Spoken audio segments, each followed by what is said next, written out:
سلام درنو لیدونکو ستړي مشئ. پاکستان د سیغلریزو پر ضد د عملیاتو پیلولو اعلان کړی. نور زیاتې ویډیو کې وګورئ، چینل سره هم سبسکرایب کړئ. د پاکستان د ملي امنیت کمیټې تر روژې وروسته د وسلوالو ډلو پر ضد د سخت عملیاتو پیلولو اعلان کړی دی.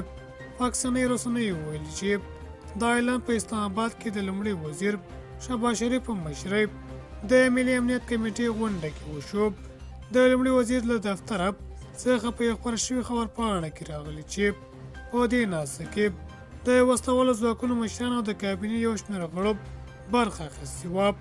پاکستان په داسې حال کې د ترهګرو پر ضد د عملیاتو پیلولو اعلان کړی چې په دې وروستیو کې په دغه هېواد کې ترهګریزې پیښې زیاتې شوې دي.